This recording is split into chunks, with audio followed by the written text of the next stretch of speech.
Welcome back, folks.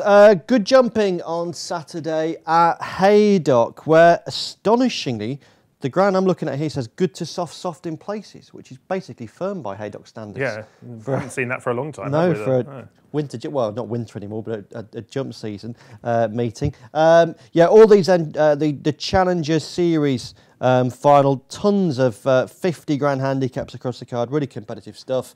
The first of them is the Middle Distance Chase Series final, one of 3 on ITV4. Rob, are you betting on the race? We are. We make Creve Hill our 5-2 favourite. The penny's starting to drop with him. 11-4 Creep de Bois. We're 7s Orbassa, 8s Alumomo, and 28 Guns. 9s Native Robin, 10s Bar. And the winner is? Listen, obviously, Creve Hill was a very good winner at Sandown the last day. He beat Alumomo by 20 lengths. He's now £11 worse off, and it's hard to believe Alumomo, who was sent off favourite at the festival a couple of seasons ago, he's now £20 lower over fences. Listen, he's obviously not as good as everybody thought he was going to be, but I just thought getting an £11 swing at 8-1, I thought he was much better value than the favourite at 5-2. Okay, Brennan, you singing from the same hymn sheet? Similar comments, certainly about Creve Hill. I mean, he's up £9. It was admittedly impressive the last day, but I thought that race fell asunder a little bit. So, from a handicapping point of view, I'll play the other one at the top of the market, the Creep de Bois, who is in good form and probably still has upside from the mark. Okay, James. I'd have to go with the favourite here. I bet Creve Hill. I mean, I know he doesn't look an easy ride, and I'm sure he isn't, but he's still got a good level of course form this term. And he won very well last time, so he comes here right at the top of his game. Trainers won this for the last 2 years, this race. He's got a good record on this day, hasn't he? Yeah. Ballyburley, I think, won it the last 2 years for him. Yeah. So, yeah, no.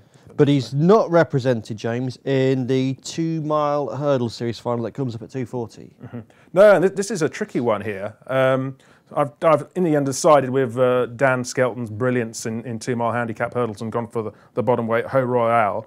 We haven't seen him for a long time, so we are taking a bit of a chance. But he's improving and is lightly raced, and just a sort of horse that could run well for Skelton here. So with the ground being on the soft side still, I go for that one. You think Bridget's on the right one in that one? Because Harry's involved as well, isn't he? On so it'd be quite a light weight for Harry to get down to, wouldn't it? Yes, a fair point, actually, a 10-stone one. Yeah, so with Bridget's claim. Yeah, £3. So. Rob.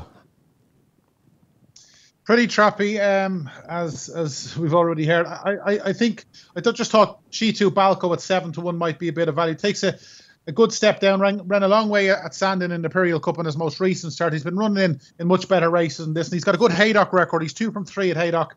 I thought he was the better of Donald McCain's 2. His horses are going well. At 7s, I thought he was a bit of value to top weight. Okay, 7s, Cheetah Balco. And Brendan, anything? Again, I found it hard to get away from Joke Dancer. He's been highly progressive except for one blip here. The opposition have a lot of question marks. I just thought he was very solid in the context of the race. Okay, and the last of the Challenger races being shown on ITV4 is the Staying Chase Series final. 3 miles and what these days is 1 furlong. And a bit that extended that 3-mile chase course at Haydock earlier in the season. Rob, how'd you bet this one? Okay, so we're 9-2 behind time. We're 13-2 Wicked Willie. We're 7-1 about Potter's Legends, Shanroe and Milan, and Private Malone, and we're 9s Bar. And do you have a selection? It looks as though that this is the obvious reason for Barry Geraghty over in Haydock tomorrow. We've mentioned Harry Fry's horse is going really well, and this lad, it was hard not to be impressed when he won at Hugh Toxer the last day. He's gone up £7, but the first time cheek pieces appeared to do the trick, and I thought he was the most likely winner yet. Okay, Brendan? Yeah, I agree. He's long looked a horse. I mean, he just didn't kick on from when he landed that gamble in Cheltenham over hurdles early in his career, and then he looked like he was pretty clueless over fences, but he really put it together the last day. That Big River's a very solid sort, and I certainly don't think the £7 will be a problem. I thought he looked the best bet in the card. Okay, right, 2 for behind time. James? I'm going to side a delusion of grandeur here. Still no hat-trick. Yeah, I'm afraid not. Just a bit worried about the form of the yard. That'd be the only thing with this one. But he's probably got the best level of form around Christmas time when he was placed in the Roland Merrick. Since then, the second's come out and won the Sky Bet Chase. The fourth was hosed up in the Ida. So that is good form, man. He jumps well, Delusion of Grandeur, so he'd be as solid as any in that. Okay, and guys, I'm going to go slightly off script here. Before we go to Maidan and the rest of Britain, is there anything else on the rest of this card at Haydock that anybody likes? Speak now or forever hold your peace? I've got my nap coming up later, but I should probably mention that a hold bit later fire on that one, yeah. Guys, anything at Haydock? No? No, nothing really. No? Okay, cool. Well, in that case, before we look at the rest of the domestic British and Irish Saturday action, it's Dubai World Cup night at Maidan on Saturday. A string of Group 1s from 12:45 through to 5:50, ending in the Dubai World Cup. Rob, what do you like at Maidan on Saturday? Right, I'll fly through this. I thought Vazirabad would be able to win 3 in a row in the Dubai Gold Cup. I think he'll get the better of Rare Rhythm. Goldtown looks a standout in the UAE Derby against Aiden's 3 or 4. He was brilliant in his last 2 starts. I thought Hit the Bid was overpriced in the sprint. He's been running well there in his last 3 runs. I like Blair House in the Dubai Turf. My bet on the day at Maidan is Hawkbill in the Dubai Shima Classic. He looks way overpriced at 8s. And I thought Talismanic might give the favourite plenty to do in the World Cup. He's very consistent. He's a Breeders' Cup winner. And obviously he won a Sean T on the all-weather on his comeback. So could be good days for the boys in blue. Okay, brilliant. Brendan, you're revved up for Maidan? Yeah, yes, I was excited about Maidan. Nice.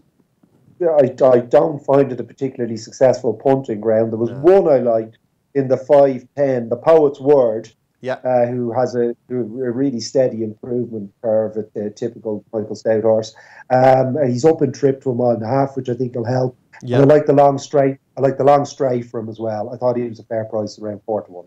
Okay, brilliant. And James? I mean, the one horse I am going to be keen to watch at Maidan is Poet's Word in the Shima Classic. One of the horses that I'm going to be following this season.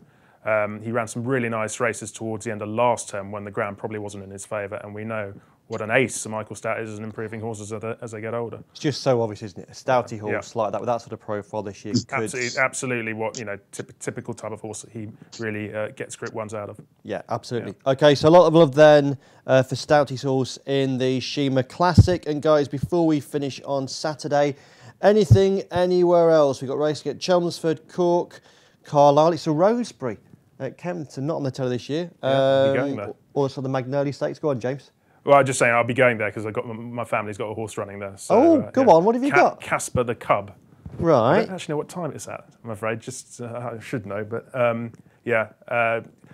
he's got a bit of pace about him, so hopefully he's going to run well. Okay. I had a runner at Toaster yesterday. Oh, did you? I had a share listeners in a horse that Nick Watts, of course, a regular on your seat there, bred in the Mares Maiden Hurdle at Toasters, Stormy Sky. Okay. Yeah, unfortunately unseated at the first flight, which was disappointing. What was more disappointing was that most of the boards were showing 50-1, 40-1. Yeah. And there was a guy on the end that had 125-1 on the board. So I dashed across, had £5 each way, thinking fantastic, turned around, walked away, and he changed the odds to 150. Literally, as soon as I'd done it, so I went in again. Oh no! And I was thinking, you think, don't you? If you've got a horse at 150-1 and you've got a share in it, if the horse wins and you've had nothing on, you feel stupid. Yeah, no, of course. And as it turned out, I felt very stupid. But so Stormy Sky listeners, keep an eye out for maybe Stratford a week on Saturday. Could have been more. Could have been more expensive. Yes, it could have been. The steak pie was nice in the O&T room. Nice. Thank you, Tom. Yeah, that's good food there. I've gone off tangent. What was I asking you? Oh no, you're just asking about other chances on the card. Yeah. There was one horse I'm going to keep an eye on. That's Elusive Theatre. Yes. In the 2:15 at Carlisle. Yeah. She's been in really good form this season. Jumps really well. Any rain that falls beforehand, that will really suit her because she loves soft, heavy ground. Right. And Stuart Crawford, the trainer's in really good form. They've actually opted for this race, a novice chase, over the handicap later on the card. Okay. Where she was well treated, our horse. So, yeah. Okay, good argument. Guys, anything else on Saturday before we get to the naps? I'll have a go at the Rosebery, Lee, just because it's such an evocative title, as you said. It is. it looks very difficult, but Contrast I thought was well drawn, and the extra furlong should help. He has some upside, a tentative selection in a difficult race. And the 4:30 in Cork is an interesting 3-runner heat. There's a horse of Joseph O'Brien's called Escamillo, who responded very well to Cash and a layoff and a back-end maiden at Navan. Right. But he was still quite green that day. Now, he absolutely bolted up, but I think that he's all the horses in the race have potential, of course. It's a 3-year-old race, but I think he could have a good season, and I think he'll kick off by winning the 4:30 at Cork tomorrow. Good man, excellent. And Rob, anything else from you before we go into naps? Yeah, 3 at Cork, on the go again after winning the Irish Lincoln's quick out. He runs against Ozzy Valentine. He's £8 up, but I thought he'd win that. Obviously, Declan McDonough's coming in for Pat Smullen, and we're all thinking of Pat at this time. Yeah. He rides Shariva for Dermot Weld in the 355. That was third on debut. It's got entries in the Irish Guineas and the Irish Oaks. I thought she'd be good enough to win to that. And I'm going to post Brendan the 4:30. Imaging also for Dermot Weld, and Declan McDonough was a 9-length winner at Limerick on heavy ground last season, and the ground very much in that one's favour, so I thought that would be the one to beat in the 4:30. Cheers, Rob, and you've set us up nicely for our naps. This will not be beaten. Beautiful. Okay, who wants to go first? Rob, what's your nap for Saturday?